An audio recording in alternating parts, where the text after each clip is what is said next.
मुझे तेरा ही सहारा है ओ मेरे गुरु देव, मुझे तेरा ही सहारा है ओ मेरे गुरु देव।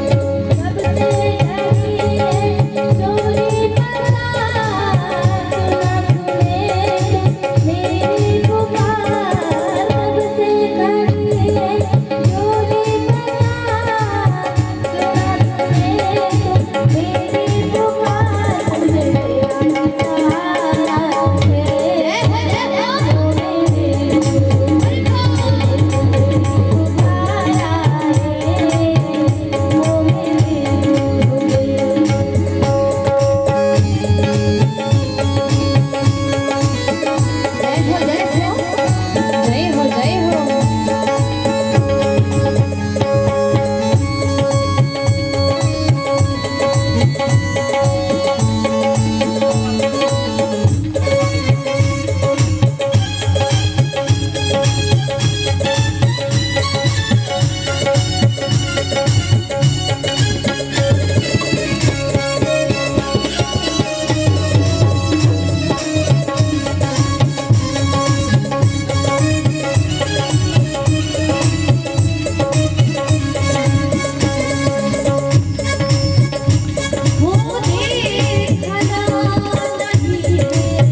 काही चंदनाची रोपं दिली आणि सांगितलं जा तुझ्या शेतामध्ये तू या चंदनाची रोपं लाव, यांना मोठं कर.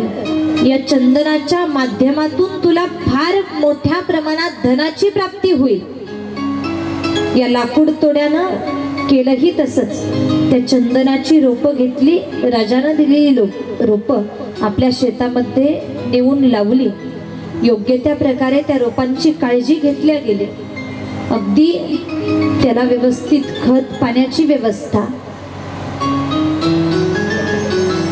आजूबाजूला गवत झालं तर उपटून लगेच बाजूला टाकल्या जायचं.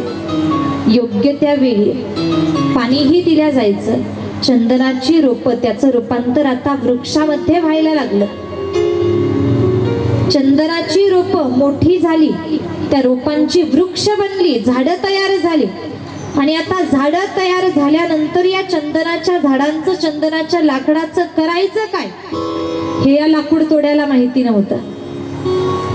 लाकूड तोड्यानं काय केलं, चंदनाची जी लाकडं होती झाडं तोडली, लाकडं जाळली, कोळसा केला आणि कोळसा करून ती चंदनाची झाडं एक प्रकारे विकली, कोळसा विकला. यातून पाहिजे तेवढं मोठ्या प्रमाणात मोठं धन प्राप्त होत नव्हतं, जास्तीचं धन मिळत नव्हतं. यानं लाकडांचा कोळसा करून विकला. याची परिस्थिती बदलली नाही, हा श्रीमंत झाला नाही. आणि पुन्हा काही दिवसानंतर राजा त्याच भागामध्ये भ्रमंती करण्यासाठी आला. त्याच भागामध्ये राजा आला आणि राजाला आठवण झाली ती या लाकूड तोड्याची की अरे आपण पूर्वी एकेकाळी एका दिवशी इथल्या एका लाकूड तोड्याला काही चंदनाची रोपं मदत म्हणून दिली होती. चंदनाच्या शेतीच्या माध्यमातनं, त्या चंदनाच्या झाडाच्या माध्यमातनं तो लाकूड तोड्या, तो व्यक्ती, तो गृहस्थ आता फार श्रीमंत, फार धनवान झाला असेल. राजानं विचार केला, अरे चला जाता जाता आपण त्याच्या घरी भेट देऊन जाऊ, त्याच्या घरी जाऊ, चहा पाण्याची व्यवस्था होईल. राजानं त्या लाकूड तोड्याचा शोध घेतला, त्याच्या घरी गेला न पाहिलं तर काय, अरे अजूनही त्या लाकूड तोड्याची परिस्थिती बदललेली नाहीये. माझा आवाज येतोय का तुमच्या सर्वांपर्यंत? बोलणं कळतंय का? ताट फ्रेश बसा बरं मग एकदा. पुरुष वर्ग कंटाळले नाहीत ना तुम्ही? फ्रेश बसा. लाकूड तोड्याच्या घरी तो राजा गेला आणि पाहिलं की अरे अजूनही याची परिस्थिती बदललेली नाहीये, अजूनही तसंच मळकटलेलं धोतर अंगावरती आहे, भयान परिस्थिती आहे. आणि प्रश्न केला, अरे मी तुला जी चंदनाची रोपं काही दिवसांपूर्वी, काही काळापूर्वी दिली होती, त्या रोपांचं तू केलंस काय? काय केलंस? त्यावेळेला त्या लाकूड तोड्यानं सांगितलं, राजन तुम्ही जी चंदनाची रोपं मला दिली होती, ती रोपं मी वाढवली, मोठमोठी झाडं त्याची बनली आणि ती झाडं, त्याची लाकडं तोडून त्याचा जाळून मी कोळसा बनवला आणि तो कोळसा बाजारात नेऊन विकला. राजानं डोक्यालाच हात लावला, अरे रे काय केलंस तू? कशासाठी मी तुला चंदनाची रोपं दिली होती? त्याचं काय करायचं हे या लाकूड तोड्याच्या लक्षातही आलं नाही. बरं, राजानं सांगितलं, लाकूड तोड्या अरे ऐक, तू बाकी सगळी झाडं, चंदनाची सगळी लाकडं तू कोळसा करून विकली असतील, पण एखादं तरी झाड म्हणा किंवा एखादं तरी लाकूड तुझ्या घरात शिल्लक असेल. या लाकूड तोड्यानं होकार दिला, म्हटला हो एक लाकूड माझ्या घरामध्ये शिल्लक आहे. राजा म्हटला, आता तेच लाकूड तू घे आणि बाजारामध्ये जा, लाकूड विकून ये आणि त्यातून किती धन प्राप्त होतं मला येऊन सांग. तर लाकूड तोड्यानं अगदी हातभर असणारं लाकूड घरामध्ये होतं तेवढं लाकूड घेतलं, बाजारात गेला, ते लाकूड विकलं. पण कोळसा विकून जो पैसा प्राप्त व्हायचा, जे धन मिळायचं, त्याच्यापेक्षा कितीतरी पटीनं जास्त धन ते छोटंसं लाकूड विकून या लाकूड तोड्याला प्राप्त झालं. आणि पश्चाताप होऊ लागला, अरे आपल्याला चंदनाची रोपं दिली कशासाठी आणि आपण केलं काय? मायबाप पहा, एक प्रकारे मला हा देह भगवंतानं दिला, मनुष्य देह दिला कशासाठी? भजनासाठी दिला. आणि या देहामध्ये आल्यानंतर तुम्ही आम्ही भजनच केलं पाहिजे. देवे दिला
देवे दिला देह भजना गोमटा, तोया झाला फाटा बाधिकेचा.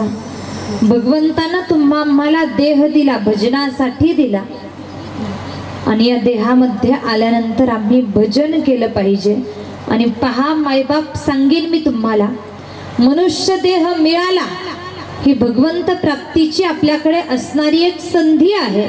आणि नवे दत्त कथा आपण श्रवण करतोय. या दत्त कथेचं ज्ञान जाणून घेण्याची ही संधी आपल्याकडे चालून आलेली आहे. दत्त कथा रूपी ही ज्ञानगंगा अगदी स्वतःहून भगवान परमात्म्याच्या कृपेनं म्हणा, दत्तात्रय प्रभूंच्या कृपेनं म्हणा, ही दत्त कथा रूपी ज्ञानगंगा हा नामयज्ञ आपल्याकडे चालून आलाय. आणि या दत्त कथारूपी गंगेमध्ये स्नान करून तुम्ही आम्ही प्रत्येकानं पवित्र झालं पाहिजे. आणि ही पवित्र होण्याची संधी, ही दत्त कथा श्रवणाची संधी वारंवार प्राप्त होऊ शकत नाहीये, वारंवार मिळू शकत नाहीये. पहा, तो जो राजा होता, त्या राजानं लाकूड तोड्याला चंदनाची रोपं दिली. लाकूड तोड्यानं कोळसा करून विकली, पश्चाताप झाला, अरे चुकलो मी. पुन्हा राजाकडे आला, राजन ऐका, तुम्ही मला अगोदर चंदनाची रोपं दिली होती, पण त्याचं काय करायचं हे मला लक्षात आलं नाही. तुम्ही अजून मला चंदनाची काही रोपं द्या, मग मी ती मोठी करतो आणि लाकडं बाजारात नेऊन विकतो. राजानं उत्तर दिलं, अरे संधी ही एकदाच असते, संधी वारंवार नसते. तुझ्याकडे संधी चालून आली होती, श्रीमंत होण्याची संधी, पण तू त्याचा फायदा करून घेतला नाहीस. आणि तुमच्या आमच्याकडे सुद्धा चालून आलेली संधी आहे, भजनाची संधी, या कथेमध्ये तल्लीन होण्याची संधी, आनंद घेण्याची संधी, आणि या संधीचा तुम्ही आम्ही फायदा करून घेतला पाहिजे. ही संधी वारंवार नाहीये. चला पुढे. तुमच्या आमच्याकडे जशी ही संधी आहे तशीच राजा दलादनाकडे सुद्धा ज्ञान प्राप्ती करून घेण्याची संधी आहे. दत्तात्रय भगवान, दत्तात्रय महाराज समोर बसलेले आहेत आणि त्यांच्याकडून ज्ञान जाणून घेण्याची संधी राजा दलादनाकडे आहे. जड नाही जात ना तुम्हाला ऐकायला? पहा. आणि या संधीचं सोनं राजा दलादन करून घेत आहे. राजा दलादनानं त्या ठिकाणी प्रश्न करावा, प्रश्न करायला सुरुवात केली आहे. तू निर्विकार निर्गुण कैसा झालासी सगुण, हे करावे निरोपण दिगंबर महाराजा. कोठे असे तुझे स्थान, कैसा आला मृत्यू लोकाला गुण, हे सांगावी आता खून मजदासा प्रती दयाळा. प्रश्न केलाय, काय जाणून घ्यायचंय पहा राजा दलादनाला. तू निर्विकार निर्गुण कैसा झालासी सगुण. मी तुम्हाला काल परवा 2 दिवस सांगून गेलीये की तो भगवंत निर्गुण निराकार आहे. त्याला कसलंही रूप नाहीये, त्याला कसलाही आकार नाहीये, पण तो सगुण साकार होतो. आणि या ठिकाणी जाणून घ्यायचे राजा दलादनाला. दत्तात्रय प्रभूंना राजा दलादन म्हणतायत की तुम्ही कसे आहात.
दिगंबर दत्तात्रय सांगू लागले, स्वतः वक्त्याच्या ठिकाणी आहेत, स्वतः वक्ता बनून श्रोता असणाऱ्या राजा दलादनाला ज्ञान सांगायला सुरुवात करत आहेत.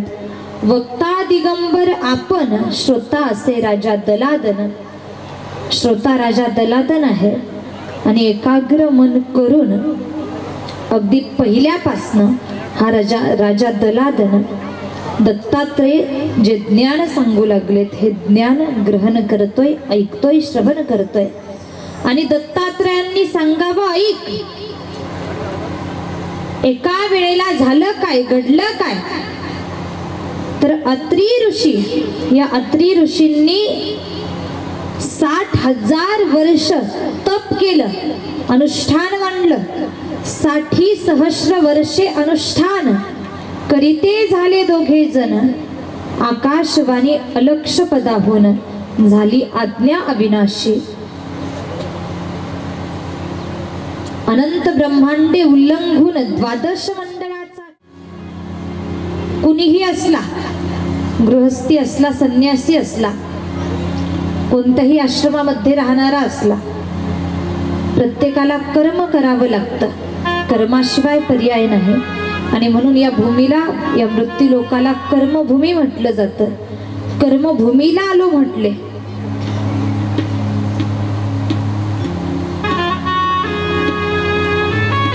आणि या कर्मभूमीमध्ये असणारे माझे भक्त, नाव त्यांचं अत्री आणि अनसूया. कर्मभूमी माझी भक्त कोण, तयाचे सांगा नामा भिदान, ज्या स्थळी धन्यते भक्तजन पूर्ण. या कर्मभूमिके बरी कोण आहेत, दत्तात्रयांचे एकनिष्ठ भक्त. म्हणून पाहिलं त्या भक्तासाठी आलो.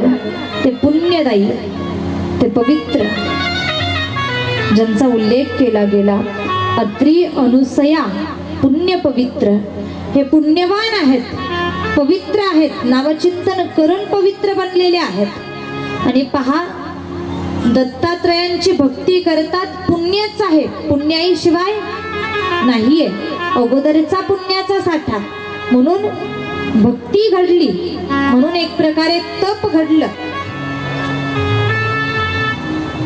मी तुम्हाला कदाचित बोलता बोलता सांगूनही गेलेली आहे, परमार्थ घडण्यासाठी, भक्ती घडण्यासाठी पुण्य लागतं.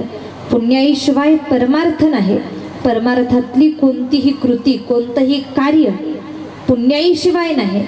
जन्मो जन्मियाभि बहु पुण्य के, जन्मो जन्मियाभि बहु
जय हो जय हो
आणि पहा, एखाद्या कुळामध्ये जर एखादा भगवत भक्त जन्माला आला तर त्याच्या भक्तीनं म्हणा पूर्ण कुळाचा उद्धार होतो. पण भगवत भक्त जन्माला येणं सुद्धा कठीण आहे. तुकोबराय एका ठिकाणी म्हणतात, शुद्ध बीजापोटी फळे रसाळ गोमटी. बीज शुद्ध असावं लागतं. मग त्या बीजा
केला जातो. या ठिकाणी नामयज्ञ पार पाडला जातोय. निश्चितच काकांनी मला अगदी आल्याबरोबरच सांगितलं की आमच्या पिढीमध्ये महंत होऊन गेले. आम्ही भक्ती करतोय, परंपरेनं चालत आलेली दत्तात्रेयांची भक्ती आमच्याकडनं घडती आहे. आणि पहा, तुम्ही एकत्रित येऊन कुठेतरी मोठ्यांचा वारसा जपताय म्हणा किंवा परंपरेनं आलेली ही भक्ती करताय, निष्ठेनं ही भक्ती करताय, ही दत्त कथा करताय. तुमच्या अगदी पूर्वजांना, थोरा मोठ्यांना, आसपासच्या लोकांना या कार्याचा हेवा वाटणार नव्हे तर त्या भगवंताला म्हणा किंवा दत्तात्रय प्रभूंना सुद्धा याबद्दल, या कार्याबद्दल हेवा निश्चित वाटणार. पहा, या प्रमाणात काही वेगळं सांगितलेलं नाही. कुळी कन्या पुत्र होती जे सात्विक, तयाचा हरिक वाटे देवा. आणि हा संपूर्ण गोरडे परिवार सात्विक परिवार आहे. आणि खरं सांगू मायबाप, एवढी प्रेमळ चांगल्या स्वभावाची माणसं आम्हाला मिळण्यासाठी सुद्धा भाग्यच असावं लागतं. सहजासहजी एवढी चांगल्या स्वभावाची प्रेमळ माणसं कुठे मिळत नाहीत. मोजकीच माणसं असतात जे सगळं काही समर्पणानं सांगतात. आणि आल्यापासनं एक गोष्ट मला जाणवली आहे. आम्ही अनेकदा कथा कीर्तनाला गेल्यानंतर अनेकांना वक्त्याच्या तोंडातून आपल्या नावाचा उच्चार व्हावा, नाव घेतलं जावं ही अपेक्षा असते.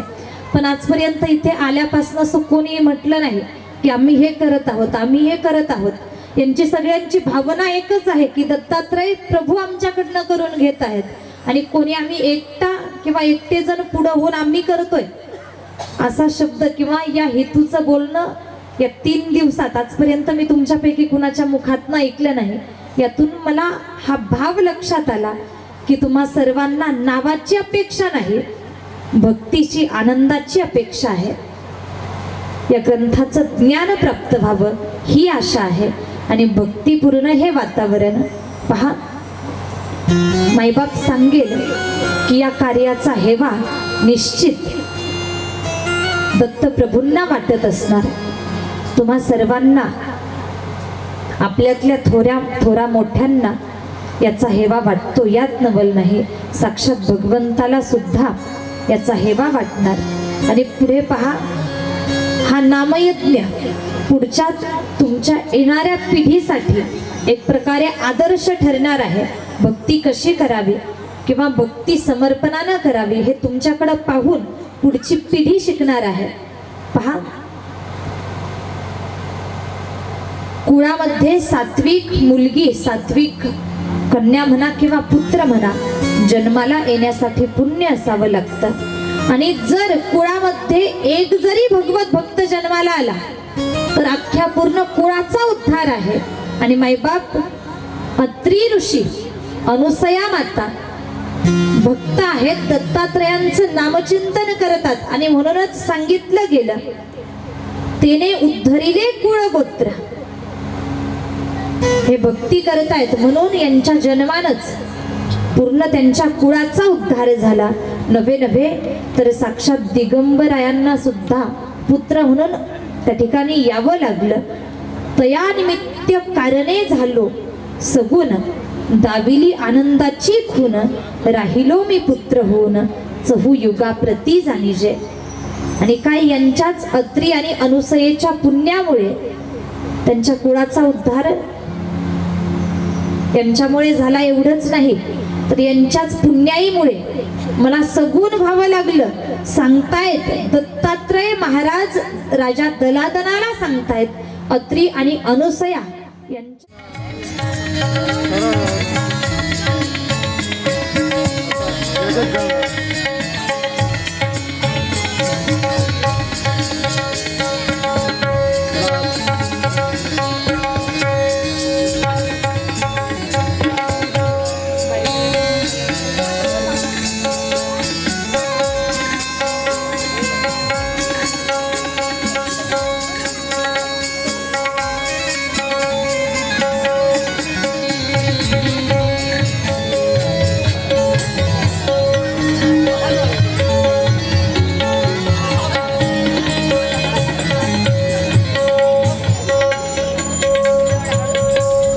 मांगा राहिला तुम्ही.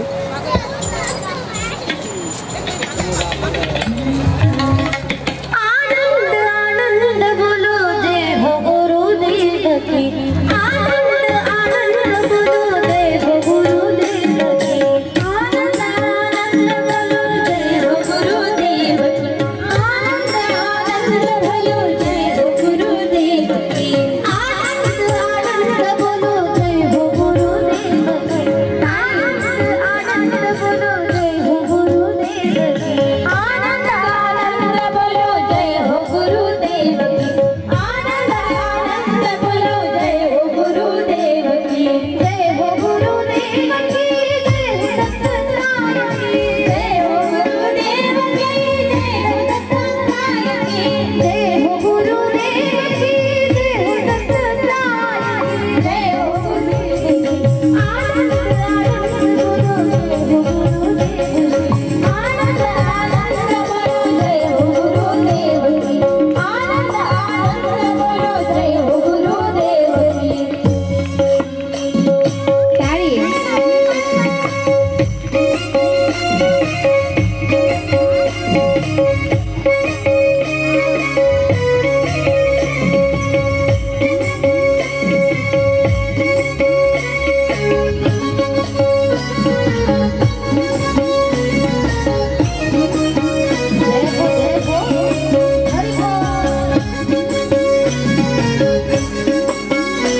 दत्तात्रेय भगवान की. अनुसया माता किती पतिव्रता आहे, नव्हे नव्हे किती सात्विक आहे, किती गुणवान आहे, किती सत्वशील आहे.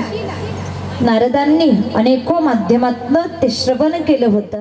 सावित्री होती, सावित्री मातेकडे आले आणि सावित्री मातेला सांगू लागले, माते अगं मृत्यू लोकामध्ये एक महान पतिव्रता आहे, तिचं नाव अनुसया. तिच्यासारखी पतिव्रता स्त्री कुठेही नाहीये. सावित्रीला सांगू लागले. सावित्री म्हणते, अरे आम्ही तिघी सावित्री, लक्ष्मी आणि पार्वती आम्ही सोडता श्रेष्ठ पतिव्रता स्त्री त्रैलोक्यात नाही. सावित्रीला जाऊन नारदांनी सांगितलं. आता पुन्हा नंतर विष्णूंची पत्नी लक्ष्मी मातेकडे गेले आणि लक्ष्मीला सांगितलं, माते अगं मृत्यू लोकामध्ये एक महान पतिव्रता आहे, जिचं नाव आहे अनुसया. ती महान आहे, पतिव्रता आहे आणि तिच्यासारखी पतिव्रता अवघ्या त्रैलोक्यात नाहीये. तुम्ही सुद्धा तिच्या समोर कमी आहात, एवढी श्रेष्ठ ती अनुसया माता आहे. लक्ष्मी मातेलाही सांगितलं.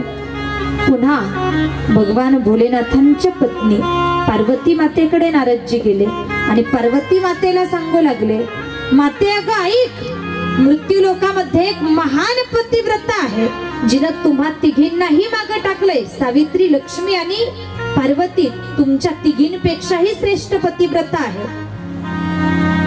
आणि जसं नारदांच्या तोंडून हे ऐकलं, सावित्री, लक्ष्मी आणि पार्वती या तिघींनी की आपल्यापेक्षाही श्रेष्ठ पतिव्रता अनुसयेला म्हटलं जातंय, हे सहन झालं नाही आणि आपल्या पतींना विनवणी केली. सांगितलं, श्रीहट्ट त्या ठिकाणी केला गेला की तुम्हाला अनुसयेचं पातिव्रत्य भंग करावं लागेल. नव्हे नव्हे ती सत्वशील असणारी पतिव्रता असणारी अनुसया, तुम्ही जा तिचं सत्व हरण करा. तिचं सत्व हरण तुम्हाला करावं लागेल. आणि श्रीहट्ट, शास्त्रानं सांगितलं, श्रीहट्ट, बालहट्ट, योगी हट्ट हा पूर्वाभास लागतो. अगदी त्रिदेव असले मग काय झालं, पण पत्नीचा हट्ट, श्रीहट्ट पूर्वाभास लागणार. अगोदर नकार दिला, पण पत्न्या काही हट्ट सोडत नाहीयेत. म्हणून आता हे त्रिदेव निघाले, त्रिदेवता आले. अनुसया माता, तुम्ही इकडे समोर या थोडस. त्रिदेवता येतायत. श्रीहट्टा पुढे काहीही चालत नाहीये. जायचंय या सर्व देवतांनी त्या ठिकाणी आश्रमाबाहेर येऊन उभं राहावं. आश्रमाबाहेर येऊन उभे राहिले आणि आपापसात चर्चा चालू झाली. अरे अशाच वेशात आपण गेलो तर अनुसयेच्या लक्षात येईल की हे त्रिदेव, 3 देवता आहेत, ब्रह्मा, विष्णू, महेश आहेत. आणि गेल्याबरोबर, या वेशात गेल्याबरोबर आपलं आदरातिथ्य त्या ठिकाणी होईलच, पण या वेशात गेल्या कारणानं आपल्याला तिचं सत्व हरण करता येणार नाही. आपल्याला दुसरा वेश धारण करावा लागणार. आणि आता यांनी एक प्रकारे ब्राह्मण वेश म्हणा, ब्राह्मण वेश आपण धारण करूयात आणि मग आतमध्ये जाऊन अनुसया मातेचं सत्व हरण करूयात. आणि अगदी हे कशा प्रकारे घडतंय याची विस्तारपूर्वक कथा या ठिकाणी मी थोडक्यात तुम्हाला सांगून जाते, पण उद्या याचा विस्तार आपल्याला श्रवण करायचा आहे. त्रिदेव, 3ही देवता त्या ठिकाणी आश्रमामध्ये येतात. अत्री ऋषी मात्र काहीतरी कारणानं, अनुष्ठानाच्या निमित्तानं बाहेर गेलेले आहेत. अनुसया माता एकटी त्या ठिकाणी आश्रमात आहे. अत्री ऋषी मात्र त्या ठिकाणी नाहीयेत. देवता आले, ब्राह्मणांचा वेश धारण करत आहेत आणि भिक्षामध्ये ही माते म्हणतायत. जशी अनुसया माता बाहेर येते, अनुसया माता बाहेर आल्यानंतर पाहते तर कोणीतरी ऋषी, कोणीतरी महात्मे दिसतात. आणि पहा पुढे कशा प्रकारे हे त्रिदेव ब्राह्मण वेशात आल्यानंतर अनुसया मातेला मागणी मागतायत किंवा इच्छा भोजन मागतायत हे विस्तारपूर्वक आपण उद्याच्या कथेमध्ये पाहणार आहोत. आपण आता याच ठिकाणी या वेळेला थांबूयात. बोला दत्तात्रेय महाराज की जय.